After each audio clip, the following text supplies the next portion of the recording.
नमस्कार, मैं मोहम्मद आसिफ और आप देख रहे हैं एसपीएन 9 न्यूज।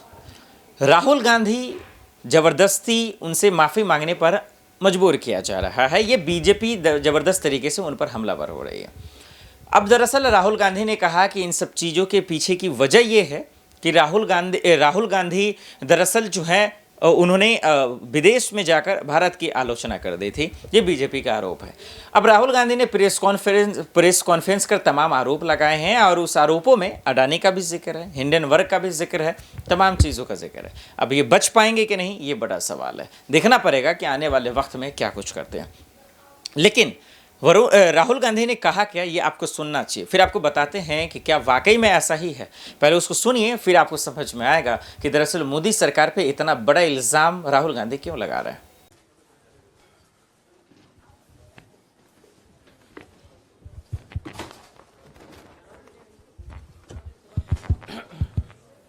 साथियों, राहुल गांधी जी आपको संबोधित करेंगे। नमस्कार, हाउ यू? बढ़िया।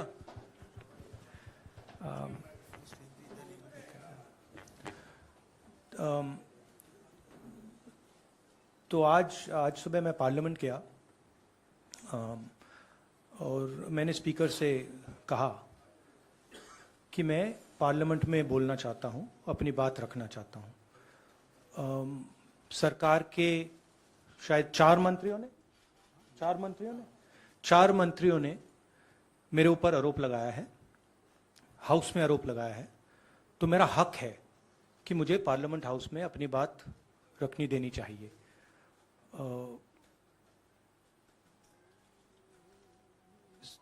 क्लैरिटी नहीं है, मगर मुझे नहीं लगता है कि मुझे बोलने देंगे। मैं होपफुल हूं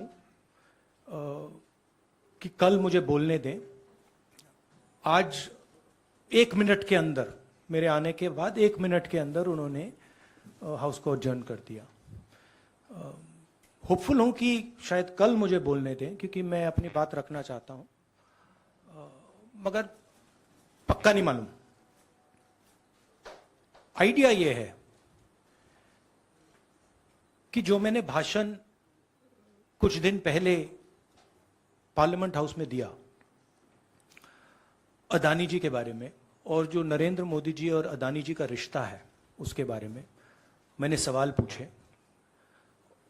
उस भाषण को पार्लियामेंट हाउस में पूरा एक्सपंज कर दिया गया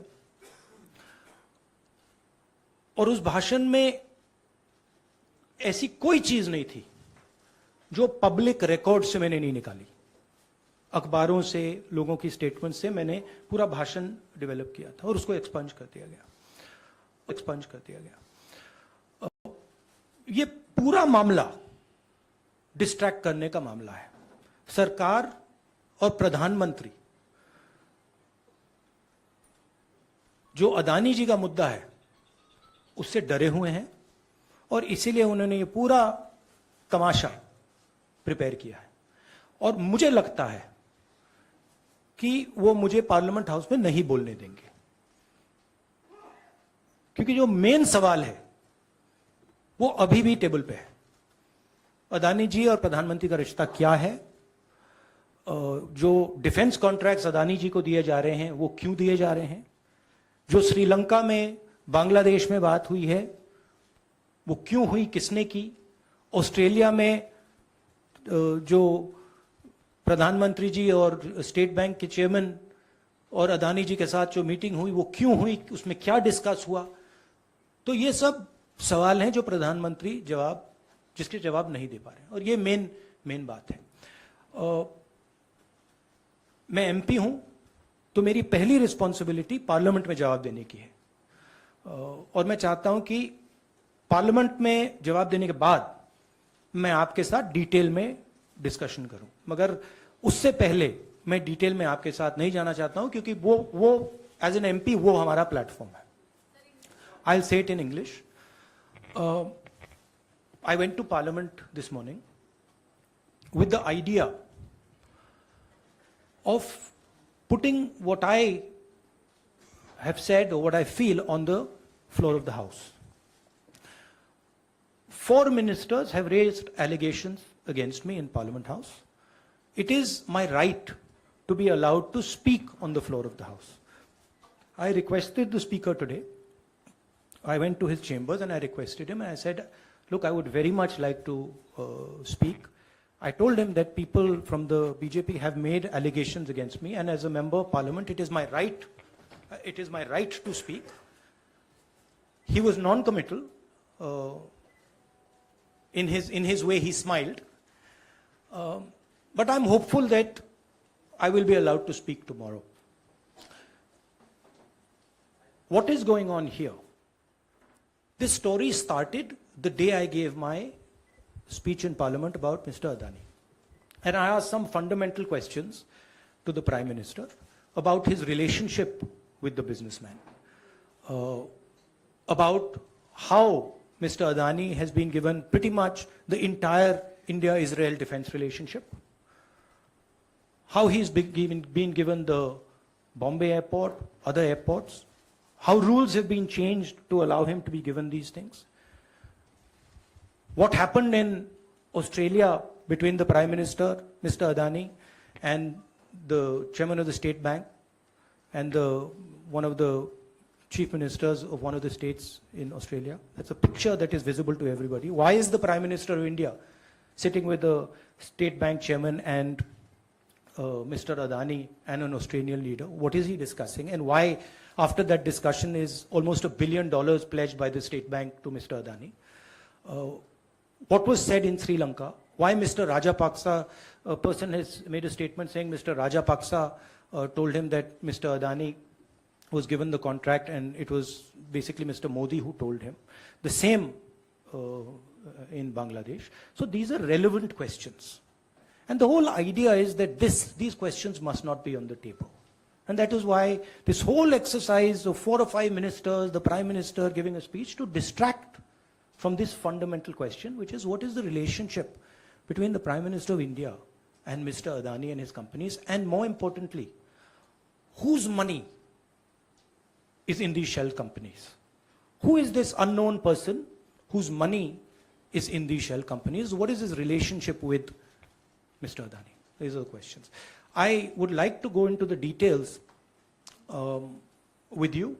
Unfortunately, I'm a member of Parliament and I'm hopeful that I will be allowed to speak in Parliament. So I would like to first place my statement on the floor of the House, and then after that I'll be happy to have whatever discussion you want with me. Unfortunately, I'm a member of Parliament. You can make a joke saying this, unfortunately for you, but unfortunately for एक minute एक minute please. See, I want to make it clear. Unfortunately for you, I'm a member of Parliament, and as the allegation has been made in Parliament by 4 ministers, it is my right to have the opportunity. It's my democratic right. So if Indian democracy was functioning, I would be able to say my piece in Parliament. So, please, let me speak. Mausami, please let him finish. So actually what you are seeing is a test of Indian democracy.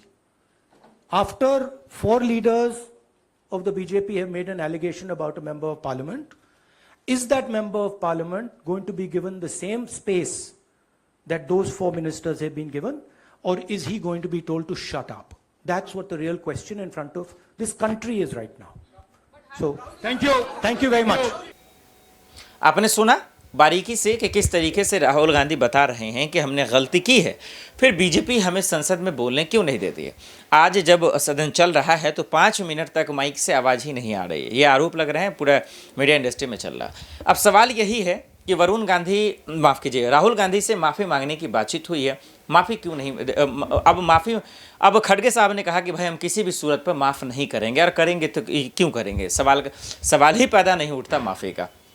Rahul Gandhi कह रहे हैं कि भैया दरअसल अडानी मसले पे हम बार बार JPC की मांग कर रहे हैं, उससे बचने के लिए दरअसल हमें टारगेट किया जा रहा है। अब ये देखना पड़ेगा कि हालांकि 1 महीने से ज़्यादा दिनों का वक्त हो गया, विपक्ष के 100 से ज़्यादा सवाल भी हो गए, फिर भी नहीं हुआ है।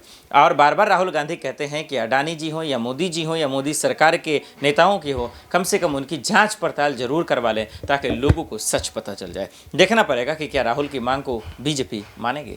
आज के लिए इतना ही, मुझे दीजिए इजाजत और आप देखते रहे SPN9 न्यूज़। नमस्कार।